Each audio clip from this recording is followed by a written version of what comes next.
కాపు నేత ముద్రగడ పద్మనాభం జీవితం గురించి మనలో చాలామందికి చాలా విషయాలు తెలుసు సహజంగానే. సో, ఆయన రాజకీయ జీవితం గురించి అయితే కంప్లీట్‌గా అందరికీ తెలుసు. కానీ తన సొంత కుటుంబంలో జరిగినటువంటి కొన్ని వ్యక్తిగత విషయాలు చాలామందికి తెలీదనమాట.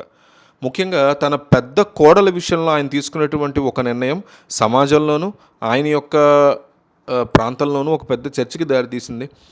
ముద్రగడ పద్మనాభానికి ఇద్దరు కొడుకులు. అందులో పెద్ద కొడుకు వీరరాఘవరావు ఆయన పేరు. యంగ్ ఏజ్‌లోనే తండ్రితో పాటు రాజకీయాల్లోకి చాలా చురుగ్గా తిరిగినటువంటి రాఘవరావుని రాజకీయ వారసుడిగా మొదటి నుంచి అందరూ భావించిన పరిస్థితి ఉంది. అయితే పెళ్ళైన ఏడాది తిరక్కముందే ఆయన జీవితం ఊహించినటువంటి ఒక పెద్ద మలుపు తిరిగింది. ఒకరోజు ఇంట్లోనే సడన్‌గా కింద పడిపోయినటువంటి ఆయన మాట్లాడగలుగుతున్నా పైకి లేవలేనటువంటి పరిస్థితి అనమాట.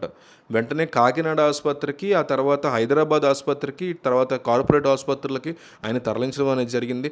పరీక్షించిన వైద్యులు ఆయన వెన్నుపూస తీవ్రంగా దెబ్బతినిందని, మందులతో నయమైతే ఓకే, లేదంటే పూర్తిగా మంచానికే పరిమితం కావాల్సి వస్తుంది అని చెప్పడం జరిగింది.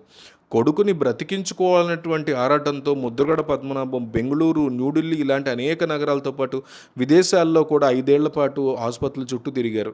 ఆఖరికి అమెరికాలోని వైద్యులకు కూడా రిపోర్టులు పంపించడం, మనిషిని తీసుకెళ్ళడం చేశారు. కానీ ఆయనకి మీదట నడవలేరని, బతికినంత కాలం మంచం మీదే ఉండాలి అని వైద్యులు తేల్చి చెప్పడంతో చేసేదేమీ లేక పెద్ద కొడుకుని ఇంటికి తీసుకొచ్చేశారు. ఈ కష్ట సమయంలో కొడుకు పరిస్థితిని చూసి ఎంత బాధపడ్డారో, పెళ్ళైన ఏడాదికే భర్త మంచాన పడితే 5 ఏళ్లుగా కంటికి రెప్పలా సేవ చేస్తున్న కోడలి భవిష్యత్తును చూసి కూడా ముద్రగడ పద్మనాభం అంతకంటే ఎక్కువ ఆవేదన చెందారాయన. తన కొడుకు కాబట్టి తాము సేవలు చేయడంలో అర్థం ఉంది. కానీ పరాయి ఇంటి నుంచి వచ్చినటువంటి ఒక యువతి కన్న ప్రేమకి, పిల్లల సుఖానికి నోచుకోకుండా జీవితాంతం ఒంటరిగానే ఉండిపోవడం అన్యాయం అని కూడా ఆయన భావించారు. ఈ విషయం మీద ఎవరు లేని సమయంలో మొదట కొడుకుతో మాట్లాడారంట ఆయన. తండ్రి మనసులో ఉన్నటువంటి మాటని అర్థం చేసుకున్న కొడుకు కూడా తన భార్య జీవితం అలా నాశనం అవ్వకూడదు తన వల్ల అని రెండో పెళ్లి చేయడానికి కూడా అతను ఒప్పుకున్నాడంట. ఆ తర్వాత ముద్రగడ పద్మనాభం తన భార్యని, చిన్న కొడుకు గిరిబాబుని ఈ విషయం మీద ఒప్పించారంట. నేరుగా కోడలి పుట్టింటికి వెళ్ళి ఆమె తల్లిదండ్రులతో మాట్లాడి పెళ్లికి సంబంధించిన ఖర్చులు, కట్న కానుకలు ఇవన్నీ కూడా తానే చూసుకుంటాను అని మాటిచ్చి మరీ వచ్చారంట.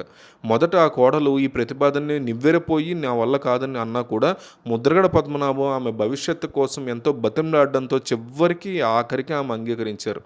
ఈ విషయం తెలిసినటువంటి బంధువులంతా కట్టకట్టుకుని వచ్చి ఇంట్లో పెద్ద గొడవ కూడా చేసినట్టుగా చెప్తున్నారు.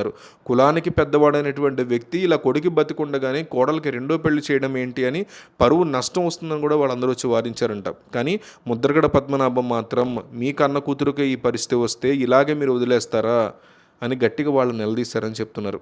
పరస్పర అంగీకారంతో కోర్టు ద్వారా విడాకులు ఇప్పించి 26 సంవత్సరాల ఆ యువతికి ఒక మంచి సంబంధం చూసి తానే పెద్దగా ఉండి రెండో పెళ్లి నడిపించారు అని చెప్తున్నారు.